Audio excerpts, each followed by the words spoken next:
Islamic scholars کے بیانات سننے کے لیے ہمارے آفیشیل چینل الرحمان ڈیجیٹل کو سبسکرائب کیجیے۔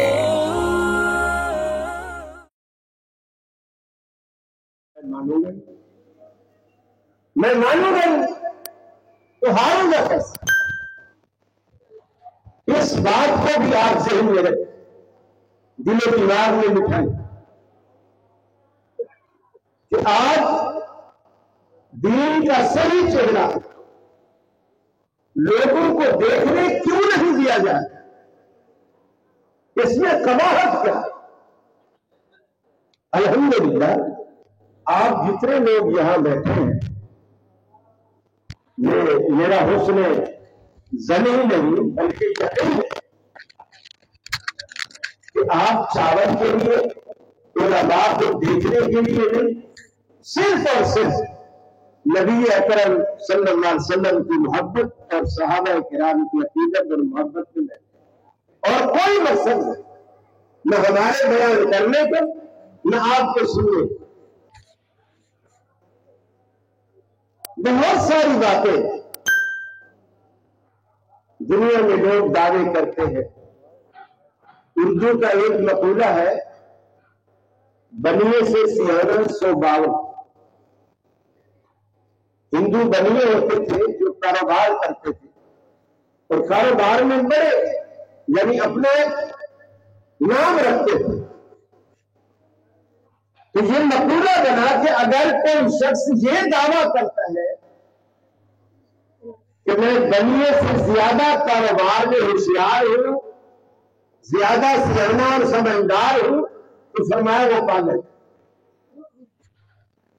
یہی چیز آج اس دور میں اگر کوئی یہ دعویٰ کرتا ہے کہ میں صحابہ سے زیادہ نبی سے محبت رکھتا ہوں، وہ پاگل ہے۔ ایسا ممکن ہی نہیں ہے کہ ہم میں سے کوئی شخص صحابہ کرام سے زیادہ عقیدت اور محبت اللہ کے حبیب کے ساتھ رکھتا ہے۔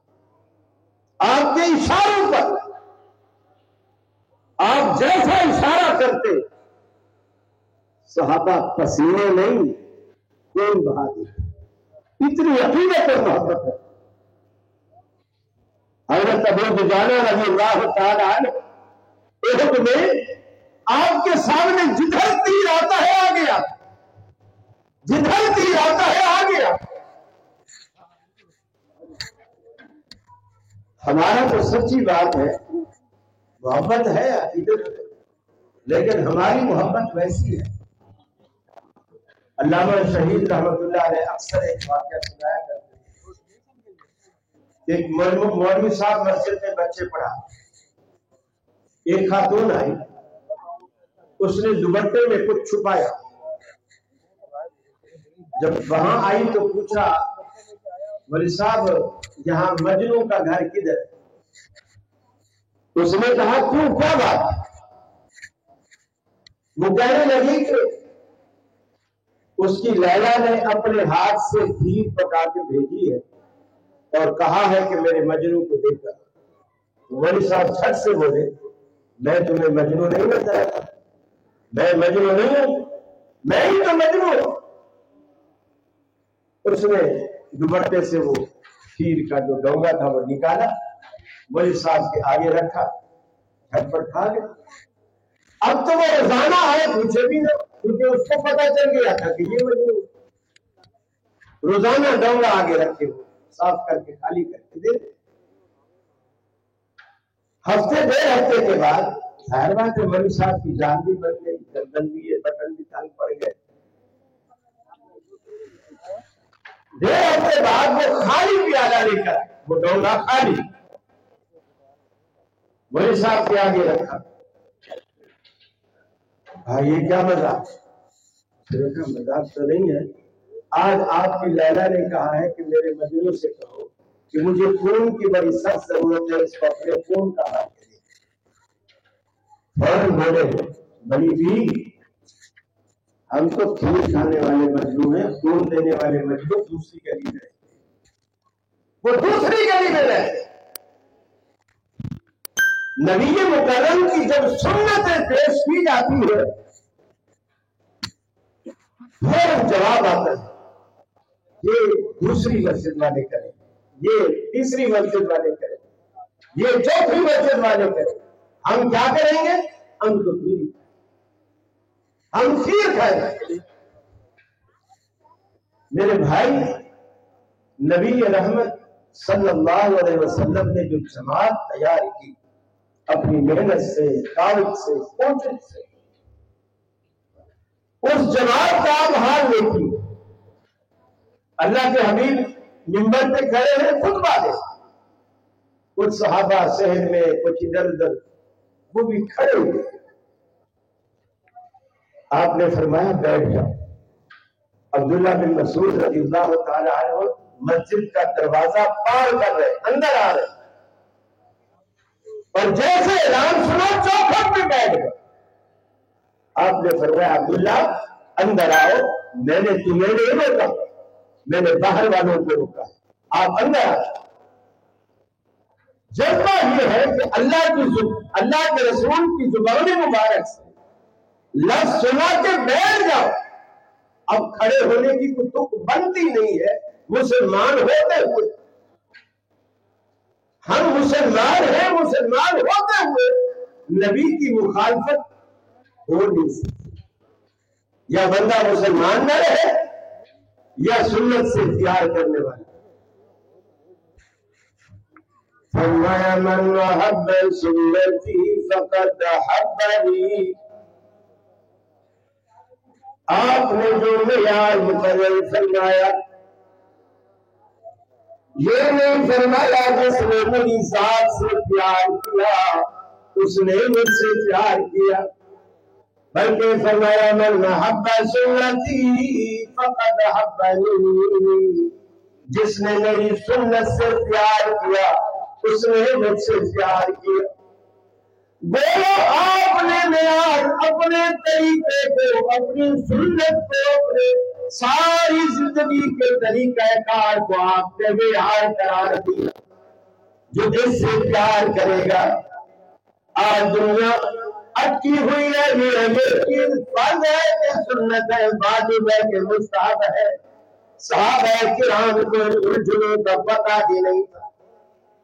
موتا امام مالک میں حضرت عبداللہ بن عمر رضی اللہ تعالیٰ عنہ سے پوچھا گیا، 3 مرتبہ پوچھنے والا پوچھتا ہے، اے عبداللہ یہ تو ہم وتر پڑھتے ہیں، سنت ہے، فرض ہے، واجب ہے، کیا چیز ہے؟ 3 دفعہ سوال کرنے کے بعد 3 دفعہ ایک ہی جواب دیا، یار ہم نہیں جانتے فرض ہے، سنت ہے، نفل ہے، اللہ کے رسول پڑھتے تھے اس لیے ہم پڑھتے ہیں۔ ساری زندگی کا محور یہ ہے کہ یہ کام اللہ کے حبیب نے کیا تھا اس لیے ہم کرتے۔ آج جو کچھ باہر ہو رہا ہے ہم وہ اندر نہیں کر رہے۔ کیوں نہیں کر رہے؟ کیوں نہیں کر رہے؟ آپ تھوڑا باہر والوں سے یہ نہ پوچھے کہ ہر چیز کا ایک طریقہ ہوتا ہے اور اس میں سب سے معتبر طریقہ مسنون طریقہ ہوتا ہے کہ اس کام کو اللہ کے حبیب نے ایسے کیا، یہ مسنون طریقہ ہے۔ آپ پوچھیں نا، آپ کسی سے پوچھیں کہ مجھے بتائیے اس تیسری عید میں جانے کا، منانے کا، اس میں سینیاں یا کھیر پکانے کا مسنون طریقہ کیا؟ کسی سے تو پوچھیں، سوال تو کریں نا، آپ کو جواب ملے گا۔ سوال کریں آپ، یہ آپ کا حق ہے کہ آپ ہر کام چاہتے ہیں سنت کے مطابق ہو، تو آپ یہ بھی چاہیں کہ یہ بھی سنت کے مطابق ہو۔ خود نبی رحمت صلی اللہ علیہ وسلم آپ کی نبوت سے پہلے کے 40 سال چھوڑ دیجیے، نبوت کے بعد کے 23 سال لیجیے، نبوت کی بعد کے جو 23 سال ہیں، یہ دن آپ کی زندگی میں کم سے کم 23 مرتبہ تو آیا ہے۔ پھر مسنون طریقہ تو ہونا چاہیے کہ اللہ کے رسول نے اس کو کس طرح منایا، کس طرح سیلیبریٹ کیا اس دن کو، یہ تو کوئی ملنا چاہیے نا۔ اب آپ دیکھیے صحابہ کرام رضوان اللہ علیہم اجمعین چھوٹی چھوٹی بات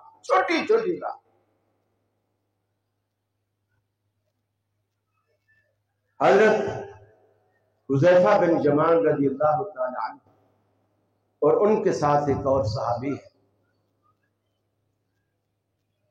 یہ ایران کی دربار میں جاتے ہیں اللہ کے رسول کے قاصد کسرا، اس وقت بڑا نام تھا، جس طرح آج آپ کے ہاں امریکہ ہے، ایسے وہ اس وقت کے کسرا اور قیصر لوگ ان سے ایسے ڈرتے تھے، ایسا ہی ان کا روب اور دھاک بیٹھی ہوئی تھی دنیا میں۔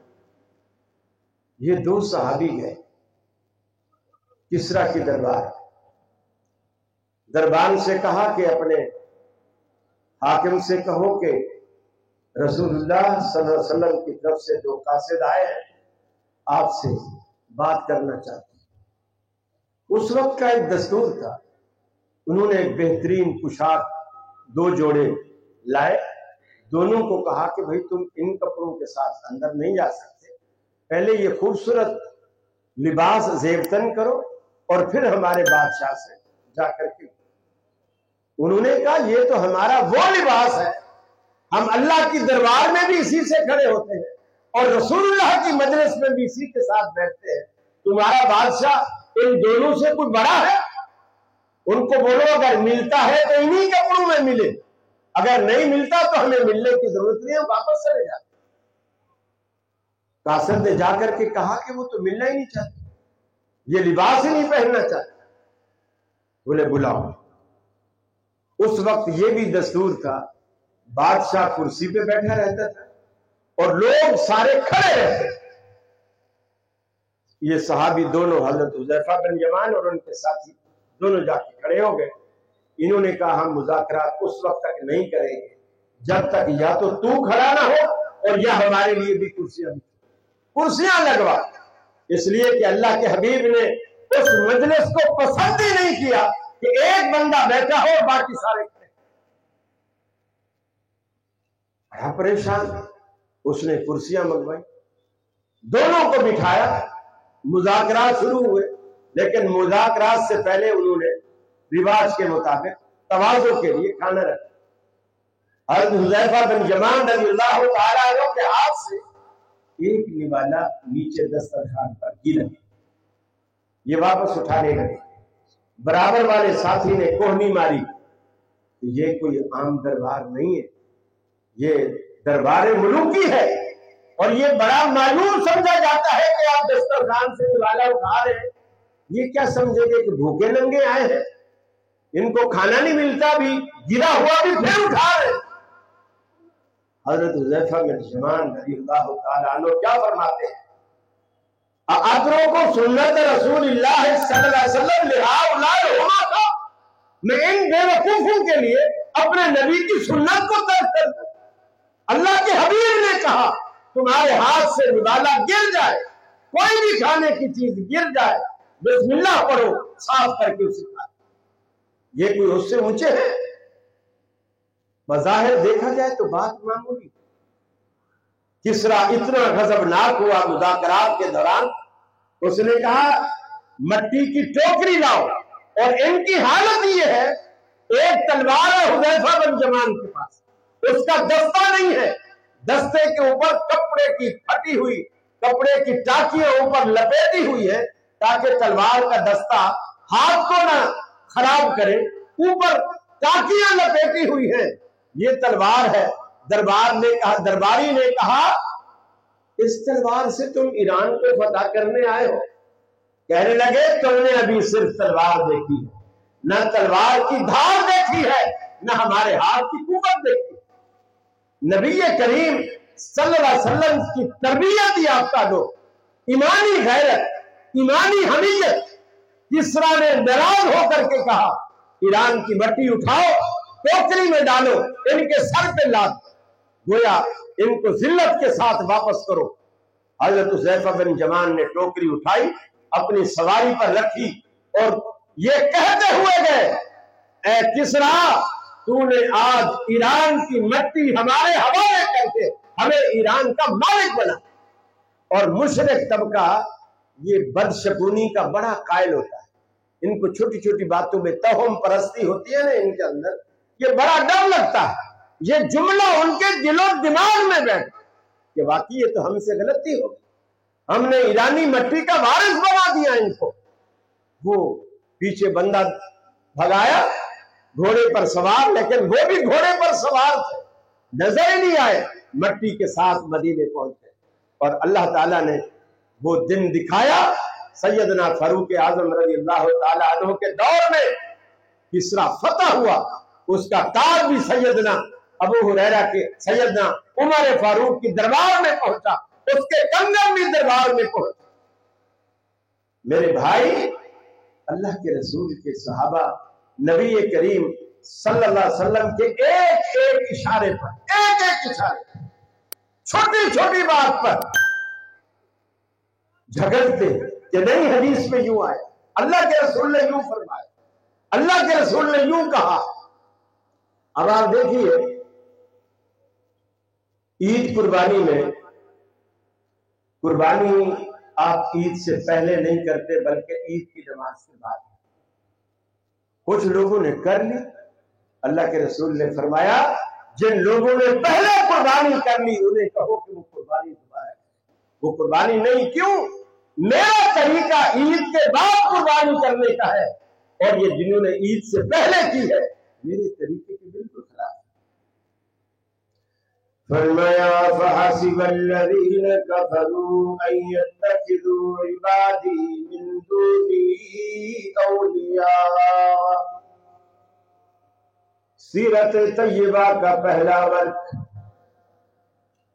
نبی مکرم صلی اللہ علیہ وسلم کی نبوت کی زندگی کا بالکل پہلا صفحہ، قولوا لا الہ الا اللہ۔ اے دنیا والو، اللہ رب العالمین کو اکیلا معبود مان لو، شراکت سے پاک مان لو، اس کا ساجی کسی کو نہ بناؤ۔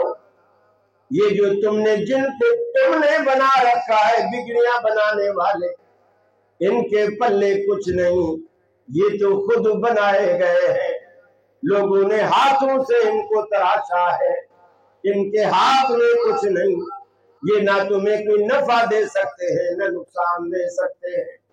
سیدنا فاروق اعظم رضی اللہ تعالیٰ نے بیت اللہ کا طواف کرتے کرتے حجر اسود کے پاس آئے، آپ آ کر جھکنے لگتے ہیں بوسہ دینے کے لیے۔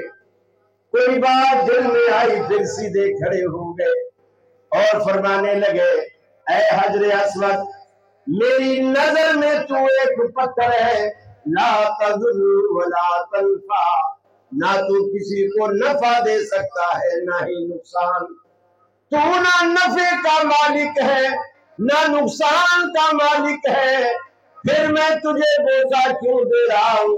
اللہ کی قسم، اگر میں نے اپنے محبوب جناب محمد رسول اللہ صلی اللہ علیہ وسلم کو نہ دیکھا ہوتا، وہ تجھے بوسہ دیتے ہیں، میں تجھے کبھی بوسہ نہ دیتا۔ میرا بوسہ تیری کسی عقیدت، تیری کسی عظمت کی وجہ سے نہیں، میرا بوسہ اس وجہ سے ہے کہ میرا نبی تجھے بوسہ دیتا ہے۔ ہر کام اس لیے کرو کہ میرے نبی نے کیا ہے، میرے پیغمبر نے کیا ہے۔ آپ دیکھیے ظہر کی نماز چاہے بریلوی پڑھے، دیوبندی پڑھے، اہل حدیث پڑھے، بلند آواز سے قرات نہیں کرتے۔ مغرب کی نماز، فجر کی نماز، عشاء کی نماز، پہلی 2 رکعتوں میں تینوں مسالک والے بلند آواز سے قرات کرتے ہیں۔ کسی نے آج تک یہ پوچھا کہ ایسا کیوں ہے؟ 3 نمازیں بھی اللہ نے فرض کی ہے، ظہر اثر بھی اسی نے فرض کی ہے، ایسا فرق کیوں آیا ہے؟ اس میں سری قرات، اس میں جاری قرات ہے، اس کی کیا وجہ ہے؟ ایک ہی جواب ہے، اہل حدیثوں کے پاس ایک ہی جواب ہے۔ ہم کوئی لوجک نہیں جانتے، کوئی منطق ہم نہیں جانتے، کوئی فلسفہ ہم نہیں جانتے، سوائے اس کے کہ اللہ کے حبیب نے مدینے میں جو مسجد نبوی میں امامت فرائی، ظہر اور عصر میں آپ نے بلند آواز سے قرات نہیں فرمائی، فجر میں بلند آواز سے قرات فرمائی، عشاء میں بلند آواز سے پہلی دو رکعتوں میں قرات فرمائی، مغرب میں بھی بلند آواز میں پہلی دو رکعتوں میں قرات فرمائی۔ آج اگر دنیا میں کوئی پوچھے فجر کی 2 رکعتیں، مغرب کی 3 رکعتیں، تو باقی 3 نمازوں کی 4 رکعتیں کیوں ہے؟ ہمارے پاس ایک ہی جواب ہے کہ اللہ کے حبیب نے ایسا کیا۔ ہمارا مسلک بالکل آسان ہے، نہ پڑھا لکھا بھی اسے سمجھ سکتا ہے، پڑھا لکھا تو بالکل اشارے اور کنائے میں بھی سمجھ سکتا ہے، معاملہ بالکل آسان ہے۔ ہماری ایک ہی دعوت ہے، اے دنیا والو، کسی کی مانو یا نہ مانو، جس ہستی کا تم نے کلمہ پڑھا ہے اس کی بات کو مت ٹالو، اس کی بات کو قبول کرو، دل و جان سے قبول کرو۔ اللہ نے قرآن پاک میں فرمایا قُلْ هَلْ نُنَبِّئُكُمْ بِالْأَخْسَرِينَ أَعْمَالًا۔ آج دنیا میں بڑے بڑے عمل کر کے لوگ جائیں گے، پہاڑ جیسے اعمال لے کر کے جائیں گے، اللہ رب العالمین ان کی طرف نظر اٹھا کر بھی نہیں دیکھے گا، بلکہ فرمایا ہَبَاءً مَنْثُورًا، ان کے پہاڑ جیسے عمل بھی بالکل ریزہ ریزہ ہو کر بالکل کچرے کا ڈھیر بن جائیں گے، اڑ اڑ کے کچھ بھی نہیں بچے گا۔ اس لیے کہ هَلْ نُنَبِّئُكُمْ بِالْأَخْسَرِينَ أَعْمَالًا، اللہ نے قرآن پاک میں فرمایا میں تمہارے اعمال کے گھاٹے اور خسارے کی بات نہ بتلاؤں۔ لوگ دنیا کے اندر کس طرح لوگ خسارے میں پڑے ہوئے ہیں، نقصان میں پڑے ہوئے ہیں، گھاٹے میں پڑے ہوئے ہیں، کیوں پڑے ہوئے ہیں؟ فرمایا وَهُمْ يَحْسَبُونَ أَنَّهُمْ يُحْسِنُونَ صُنْعًا، وہ دنیا میں یہ سمجھتے ہیں ہم جو کچھ کر رہے ہیں اچھا کر رہے ہیں، لیکن اللہ کہتا ہے أُولَٰئِكَ الَّذِينَ حَبِطَتْ أَعْمَالُهُمْ، ہم دنیا میں ان کے سارے عمل برباد کر دیتے ہیں۔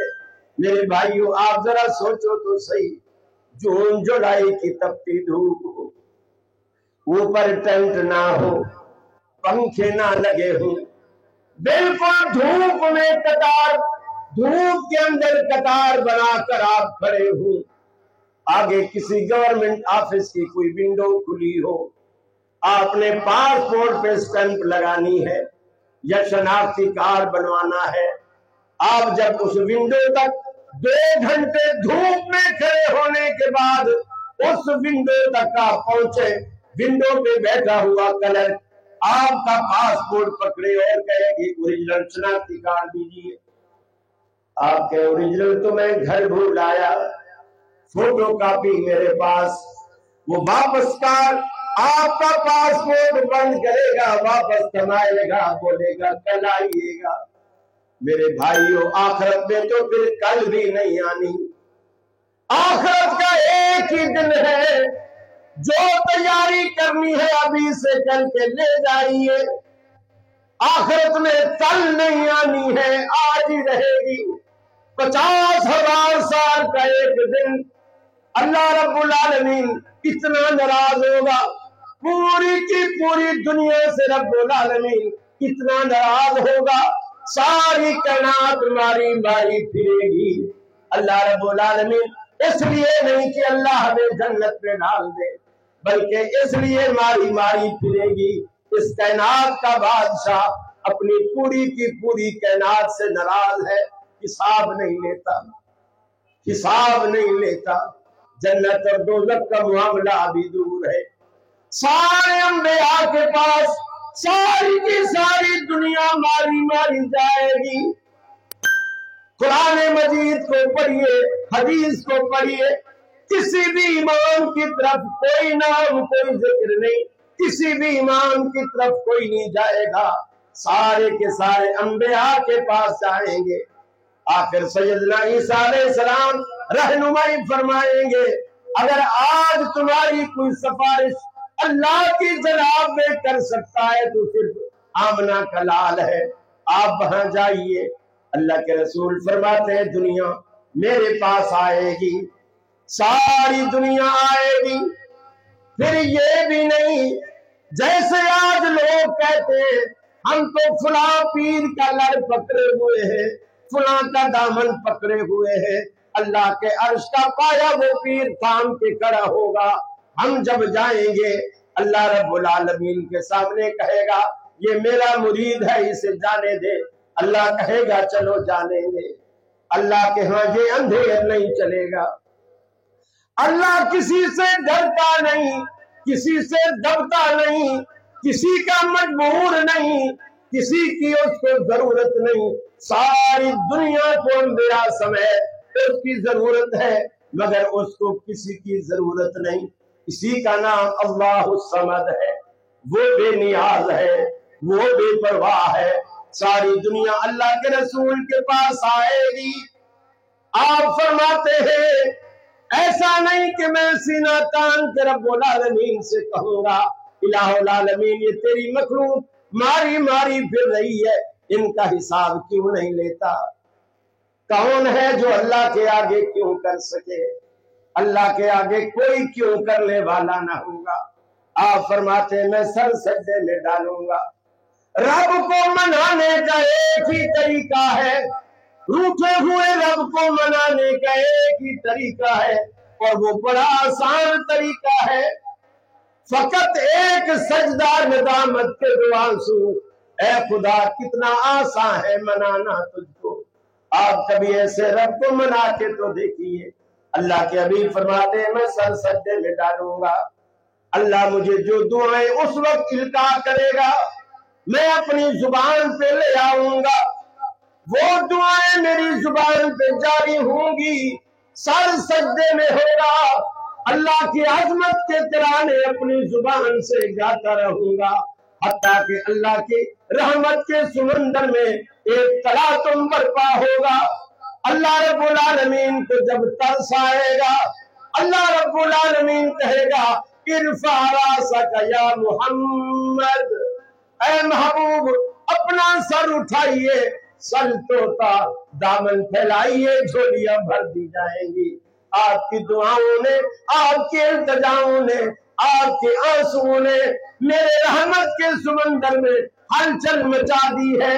ارفع راسک یا محمد، سل توتا اپنا سر اٹھائیے، آج مانگ ڈالیے جو مانگنا ہے، اس لیے کہ پوری کی پوری کائنات میں آپ سے بہتر آج مانگنے والا کوئی نہیں، اور مجھ سے بہتر دینے والا کوئی نہیں۔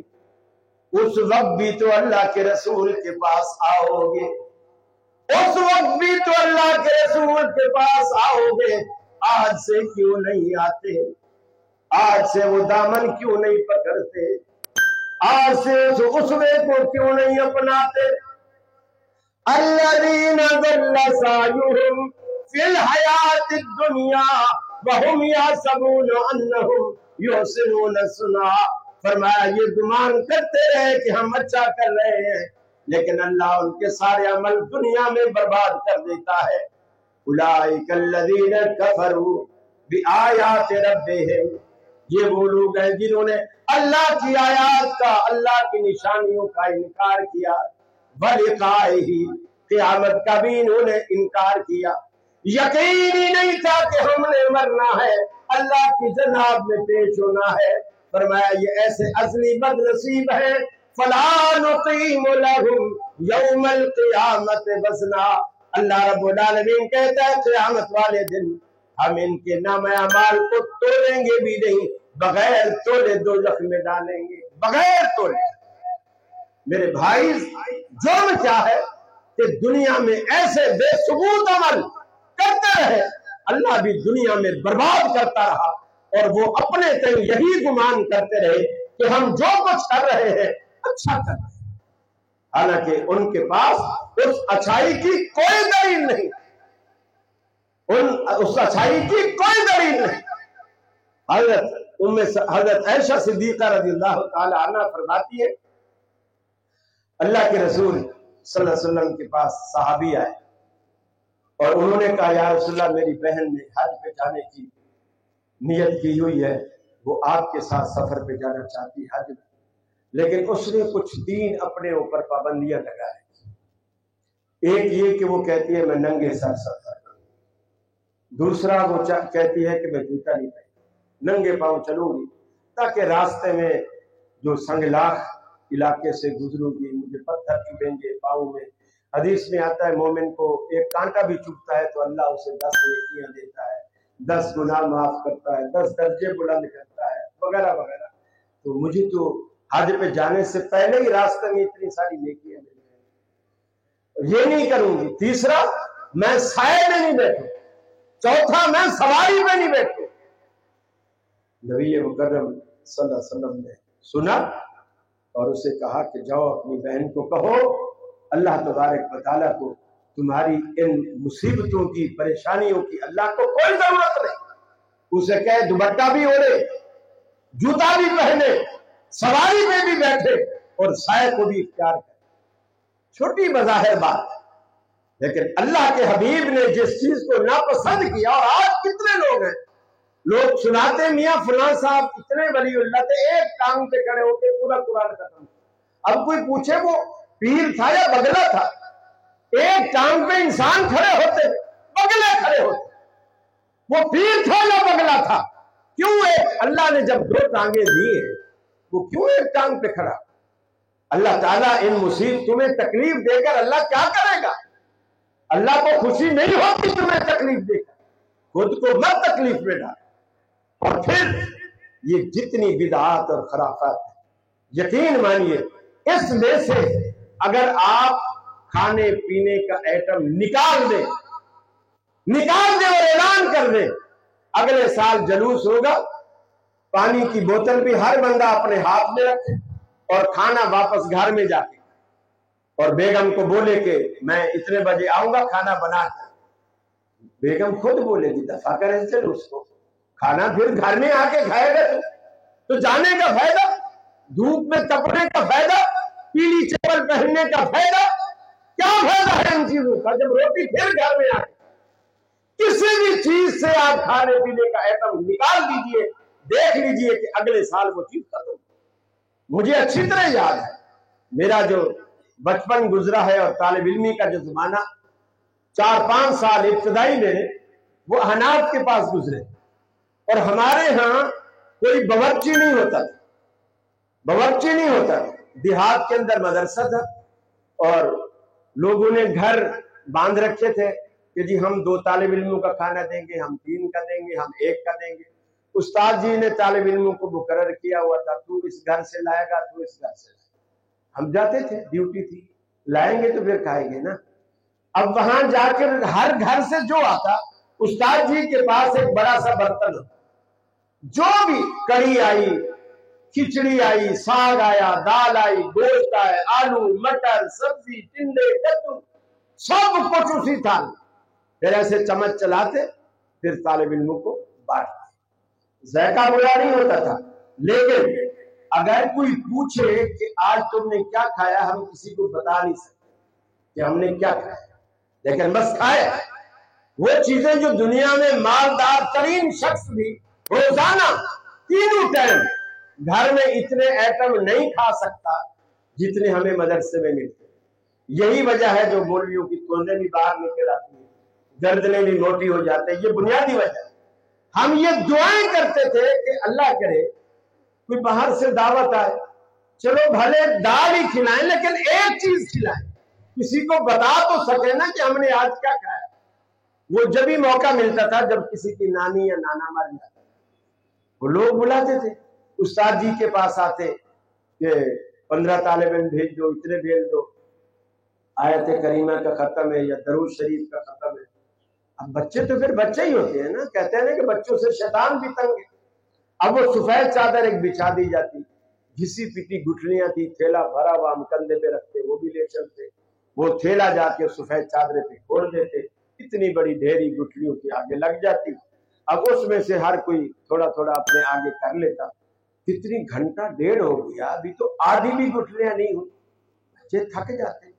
اب پھر ہم یہ کہتے کہ بےمانی بھی نہیں کر سکتے، گھر والے بھی بیچ میں بیٹھے تھے، پھر ہم گھر والے کو بولتے یار تم پانی وانی تو لاؤ، آپ تو ایسے بیٹھ گئے جیسے ہم کوئی پتھر کے بنے ہوئے، گھر سے کچھ ٹھنڈا پانی لاؤ۔ یقین مانیے وہ جیسے اٹھ کے گھر جاتا ہے، بالکل میں اندر کی سچی کہانی بتا رہا ہوں، وہ جیسے گھر جاتا، ہم وہ جو ایک ایک گٹھلی اٹھا رہے تھے نا کہ اللہم صلی علی محمد، ایسے چلو بھرتے اللہم صلی علی محمد اللہم صلی علی محمد، سارے وہ جیسے پانی کا جگ لے کر آتا گٹھلیاں ختم۔ وہ ہمارے ساتھ جو مانیٹر ہوتا یا کبھی استاد جی ہوتے وہ کہتے ماشاءاللہ بچوں نے بڑی ہمت کی، بس کھانا لگاؤ، زور کا ٹائم بھی ہونے والا ہے، پھر ہماری کلاس بھی لگنے والی ہے، کھانا لگتا ہے۔ اب اگلی بات میں آپ کو دیکھیے بدعات وجود میں کیسے آتی اور پیسہ بھی آپ کا برباد ہوتا ہے اور آپ بجائے دعاؤں کے بد دعائیں لیتے، وہاں سے جب کھانا کھا لیتے، وہ اگر مالدار لوگ ہوتے اور کھانا اچھا کھلاتے بچوں کو، شفقت سے ہاتھ بھی پھیرتے، ہم جب کھانا کھا کے آتے، یقین مانیے ان کے گھر سے لے کر مدرسے تک ایک ہی دعا کرتے، اللہ کرے ان کا کوئی اور مرے، تاکہ یہ اور مرے گا تو ہمیں بلائیں گے نا، اور مرے گا تو بلائیں گے، ورنہ تو جو مدرسے میں جو کھچڑا روز ملتا ہے وہی ملے گا الگ کھانے کے لیے، اور جو کوئی غریب ہوگا اور مزیدار چیز نہ کھلاتا، یقین مانیے ہم اس کے لیے یہ بد دعا دیتے اللہ کرے ان کا کبھی نہ، 2-2.5 گھنٹے لگ گیا ہمیں پڑھتے پڑھتے، پھر بھی وہی کھلایا جو مدرسے میں ہوتا ہے۔ میرے بھائیوں آپ بدعت سے کھانے کو نکال دیں، دیکھیے بدعت ختم کیسے، ہر کوئی خود بخود سنت پہ آ جائے گا، خود بخود سنت پہ آئے گا اور سنت کو فروغ دیں گے۔ میرے بھائی قرآن بھی یہی کہتا ہے، فرمایا فَلْيَحْذَرِ الَّذِينَ يُخَالِفُونَ عَنْ أَمْرِهِ أَن تُصِيبَهُمْ فِتْنَةٌ أَوْ يُصِيبَهُمْ عَذَابٌ أَلِيمٌ۔ اے دنیا والوں، تمہیں پیغمبر علیہ السلام کی مخالفت سے ڈرنا چاہیے، کہیں ایسا نہ ہو کہ تم پیغمبر کی مخالفت کر بیٹھو، ان تصیبہم فتنہ، پھر تم کسی آزمائش میں کسی مصیبت میں مبتلا ہو جاؤ، کوئی فتنہ تمہیں گھیر لے پیغمبر کی مخالفت کرنے سے، او یصیبہم عذاب علیم، یا اللہ رب العالمین کی طرف سے تمہیں دردناک عذاب نہ اپنی لپیٹ میں لے لے۔ یہ قصے اور کہانیاں نہیں ہیں، یہ قرآن و سنت کے بیان کردہ حقائق ہیں، کوئی مانے یا نہ مانے، ہمارے جلسوں کا، ہمارے وعظوں کا، ہماری تقریروں کا ایک ہی محور ہے، عبادت اللہ کی کرو، اس کی بندگی میں کسی کو شریک نہ ٹھہراؤ، اور جب طریقہ اختیار کرو تو اس کے بھیجے ہوئے پیغمبر کا طریقہ اختیار کرو، اس لیے کہ اللہ رب العالمین کو اپنے محبوب پیغمبر کے طریقے کے سوا کوئی طریقہ رب العالمین کو پسند نہیں۔ ساری زندگی آپ اسی چیز کو رکھ لیجئے، ہم دنیا میں دیکھتے ہیں کس قدر جگہ جگہ پر اللہ رب العالمین کی مخالفتیں، اللہ کے دین کی مخالفتیں، کہیں نقل مرکز کی چھاؤں میں سجدے، کہیں مرنے والے کے پاؤں میں سجدے، اشاروں میں سجدے، نگاہوں میں سجدے، یہاں اور وہاں خانقاہوں پہ سجدے، یہ قبہ پرستی کے پامال سجدے، مزاروں پہ جا جا کے ہر سال سجدے، مزاروں پہ جاتے ہو بیر سفارش، جو خود سوچ چکے کیا سنیں گے گزارش، جو مائل بخواب اجل ہو چکے ہیں، لحد میں جو آرام سے سو چکے ہیں، جو کروٹ بدلنا نہیں جانتے ہیں، انہیں آپ مشکل کشا مانتے ہیں۔ ارے سمجھ میں نکتہ توحید آ تو سکتا ہے، تیرا دماغ ہی بت کا نہ ہو تو کیا کہیے، اپنے دلوں سے بتوں کو نکالیے، یہ عقیدت کے بت بھی نکالیے، برادری کے بت بھی نکالیے، دولت اور زر کی محبت کے بت بھی نکالیے، زن کی محبت کے بت بھی نکالیے۔ ایسا نہ کہیے کہ جیسے دنیا میں لوگ کہتے ہیں ہم نے دل کے آئینہ میں دل کے آئینہ میں ہے تصویر یار، جب ذرا گردن جھکائی دیکھ لی، وہ دل مومن کا نہیں ہوتا، وہ دل مومن کا نہیں ہوتا۔ مومن کبھی بھی ہر جائی نہیں ہوتا، مومن ہمیشہ یکجائی ہوتا ہے، ایک اللہ کے آگے جھکنے والا۔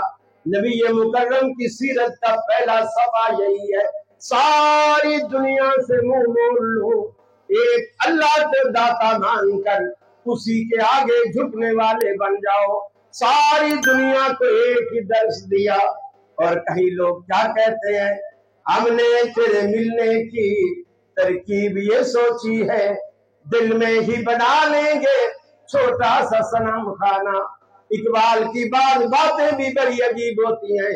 اقبال نے کیا کہا، کبھی سر بہ سجدہ ہوا جو میں تو زمین سے آنے لگی صدا، تیرا دل تو ہے صنم آشنا، تجھے کیا ملے گا نماز میں۔ پہلے دل کے ان پتھروں کو توڑیے، پھر اللہ کے حضور جھکیے، پھر اللہ کے حضور گر گڑائیے، پھر ہاتھ اٹھائیے، پھر دیکھیے رب العالمین کی طرف سے آپ پر رحمتوں کی برکت کیسے برستی ہے۔